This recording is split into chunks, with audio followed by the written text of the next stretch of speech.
I know it's hard to admit this fact, but Pokemon definitely hit a peak back in the Kalos region in the anime. And I feel like it's been on a small decline ever since then. But I also feel like Pokemon Horizons is a second coming. If anything could bring it back, I feel like that series will. Ever since I watched the series, I've been down to talk about it. So let's just get straight into it. In the exposition, this is where we meet our main character, Liko. She is from Paldea, but she's going to a league in Kanto to just go to academy. This is where we also meet her starter Pokemon, Sprigatito. And Sprigatito takes a while to come around. Actually, majority of the episodes to come around. And Liko just spends the time in this episode chasing her. So pretty slow paced, right? Until the end when we meet our main villain, Amethio. He pops up the most, and I'd say he's not more iconic than Team Rocket, obviously. But he's a way better villain than him. So tell me why. Even though he's a better villain, this is overkill. He came in 3 people deep with 2 adults. For somebody who had 10 hours experience with this Pokemon and hasn't battled with her once. She's never had a battle in her life, actually. And this isn't Luffy. This isn't like, oh, I had some pre-training. You don't need to see my backstory first, and then you know I'm really like that for real. No, she was never like this. This is her first interaction with her starter Pokemon gang. But luckily for Liko, we see a character called Freed coming. Freed is from a group called the Rising Voltacklers, and the Rising Voltacklers basically were sent to save Liko. So the other 2 still have the mission to chase Liko, but Amethio has to focus his attention on Freed, and they're basically set dead even. Amethio has this Ceruledge, and Freed has his Charizard, so it's a dead set match. So tell me why this grown man lost to Liko. He put out a Rhydon, and she uses the first leafage of the series, and it knocks Rhydon out. I don't care, it has 4 times super effective. This is a level 5 Pokemon. Level 5. And you're losing to a level 5 Pokemon with a Rhydon. But this gives Liko extra time to dip out. And we cut to her on the building. When she's on this building, she's getting ready to hop off, but a misdirected Psycho Cut almost offs her. Like if this didn't happen, if this Terra Shell didn't get put up, she would have got murked on the spot. But as I just said, a Terra Shell protected her. So inside this Terra Shell, we see a Terrapagos. And this facade gives Freed enough time to swoop in and save Liko, while Terrapagos disappears back into the pendant. Episode 2 allows us to meet the rest of the Rising Voltacklers.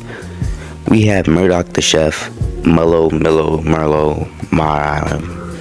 don't know her name. Fail Nurse Joy clone. Her name is like Milo or something. I'll probably remember later. And Orla. She's the mechanic. And Freed, of course. And Orla, I called her Oreo throughout the whole video because I forgot her name. And it's spelled like the L looked like an I to me and the A looked like an O to me. So I called her Oreo. Forgot her name. But this introduction is short-lived because the explorers, the group that Amethio is part of, catch up to the ship that they're on. They get into a battle almost immediately. Pikachu completely dominating his Ceruledge. And oh my gosh. Before I tell you about this battle, I told you that Ceruledge is drippy. Like, he got it on at all times. Like, when mind you. So right, one run. I usually always use Ceruledge, but one run in specifically, I boxed my starter for Ceruledge. Cause Ceruledge is the GOAT. He's him. He's like that. He got it on at all times. He's better than Armor Rouge, and nobody can tell me any different, gang.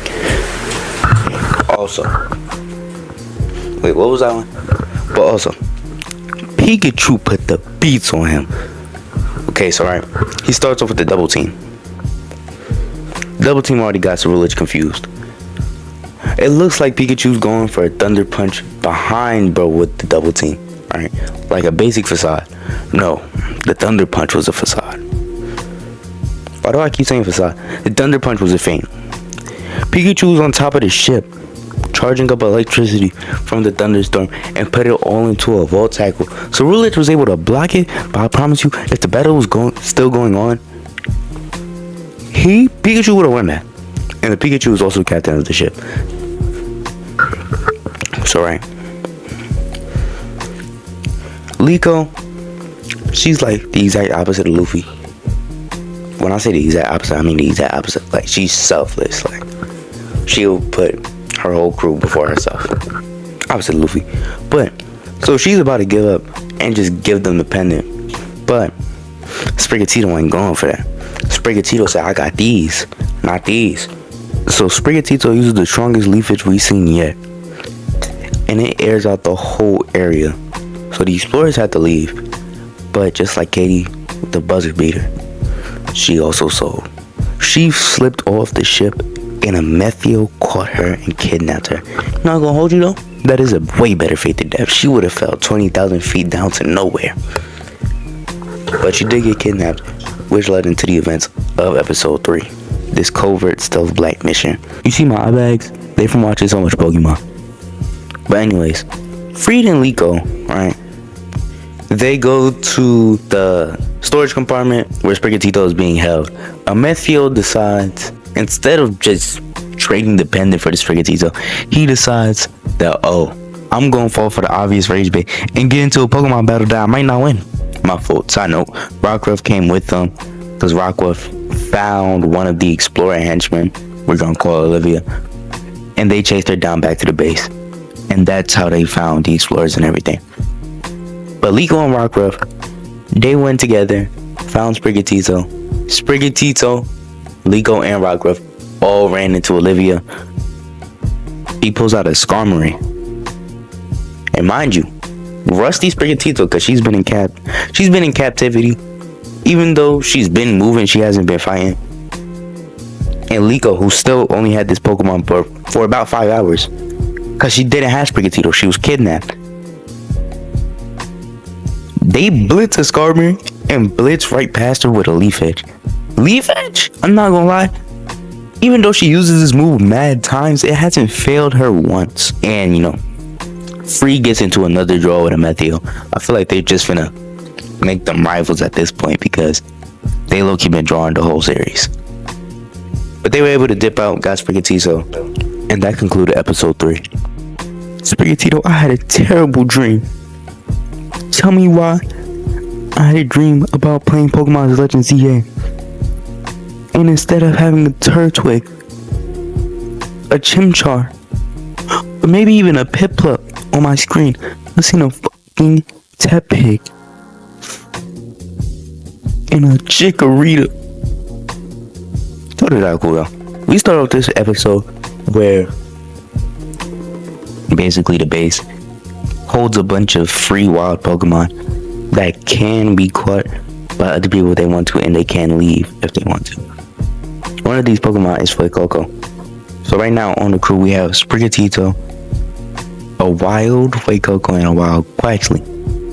Fuecoco flies off the ship in episode 4. And this is where we meet our second main character, Roy. Roy is like Ash, but without the clout, basically. So basically, Roy is this hyperactive trainer, and this is when we first get introduced to these ancient Pokeballs. Hey guys, my grandma got this Pokeball. He said it was luxury back in the 1800s. You think that there could be something in there? Roy, I seen him get off of eBay for $5. You'll be lucky if there's a flying cobweb in there. Oh, is that a bet? Yeah, that's a bet. I bet there's nothing in there. Matter of fact, I'm so confident that there's nothing in there that I will bet my journey as a Pokemon trainer. Betting your whole Pokemon career over $10 is crazy. But I'll commit seppuku if there isn't a Pokemon so specific in there I can guess it. I bet you there's a Black Rayquaza in there. It's gonna be the freest $10 of my life. But after Roy gets out of his online classes, he ends up realizing that in his secret base, his base has basically been ravaged and the food's been taken. But he also hears singing in the background, and it's very loud. This is how he encounters Fuecoco. And he almost kills bro through shock, but we don't even talk about that. They bond over singing, and that's the most important part of this episode. But since Roy didn't have any Pokeballs, he didn't catch Fuecoco, and he's not part of Rising Volt Tacklers, so he doesn't get to meet Fuecoco past this point. So instead of, just trying to see them the next day, or letting bygones be bygones, he decides it's a better idea to sneak onto a ship with captains. It's like trying to sneak into the Soul Society. It's like trying to sneak into Konoha. It's like trying to sneak onto a Straw Hat ship. Matter of fact, that's too safe. It's like trying to sneak onto Blackbeard's island. It's just a stupid idea. But it works. They had to stay there for another day anyways. They decide to use the bug Pokemon to patch up their ship. So they need to stay there for a little bit longer in the first place. So Roy and Liko get free roam with the island for a little while. And Fuecoco does too. And thank Lord they gave Fuecoco free roam with the island, because he seen the ambush before the ambush was ready. Little did they know, since they were stalling for so long on the island, it gave the explorers enough time to catch up. Which, by the time Fuecoco got to Liko and Roy to tell them, the explorers already ambushed Murdoch and everybody on the crew. So it is Olivia and henchman number 1 versus Murdoch and Oreo. And I'm thinking that's gonna be an easy dub for them. I'll give them a pass because they were trying to protect the Pokemon and everything, but it's still my goat, my like 4-7 goat, Steel Psychic goat, 1-ton goat. That's the goat right there, and y'all ain't put enough respect on his name. Y'all jumped him. And then we come back to see Olivia comes to stop Liko. And my problem is that Liko handled her so easily and so confidently. She got washed. But since all the bug Pokemon got there with Roy, Metagross helps the bug Pokemon onto the ship so they can patch up the ship.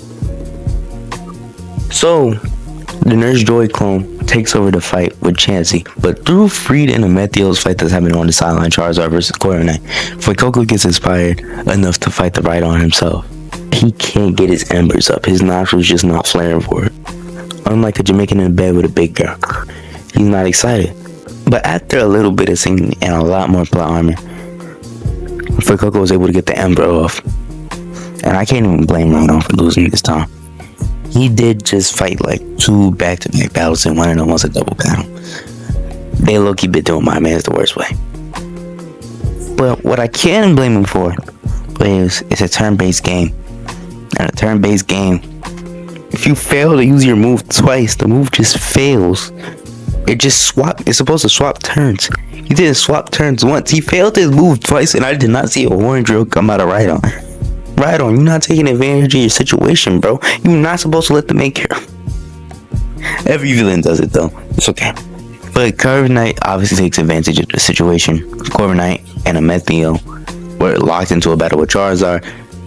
Amethio is able to get free and get in position to attack Liko and Roy. The pendant obviously throws up another Terra Shell, but this time, since the Asian Pokeball is nearby, it resonates with the Terra Shell, showing a glowing light. This is important later, but basically it's just a regular Terra Shell. So, since Charizard and Freed are getting held off from the main battle that's about to happen, it's Amethio versus Roy and Liko with Fuecoco and Sprigatito. And I know what you're thinking. It's a cook situation. And you're right. Fuecoco and Sprigatito attack from both ends using Ember and Leaf Edge respectively. So Rulage uses a Psycho Cut, and this Psycho Cut does so much damage that it activates Overgrow and Blaze respectively. So they're a little bit stronger, but this a little bit stronger isn't going to help anything. But they go back in with another strategy. Sprigatito uses her Leaf Edge first, and then Fuecoco charges in with an Ember, and that gets a little bit of damage off, but Cerulege just comes in with a Phantom Force. Why is this Cerulege so? Why are you farming against level 1 bots? He's worse than Mihawk, bro. He went back to the East Blue. A fully evolved, fully fledged Cerulege ran against a Fuecoco and a Sprigatito.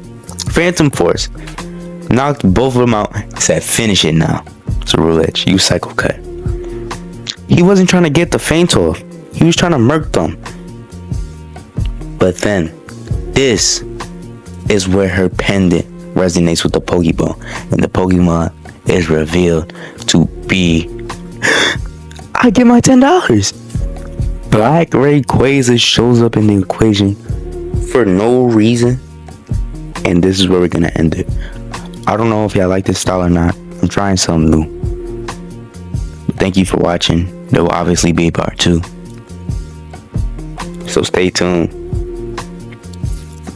Love y'all. Jesus loves y'all. Peace.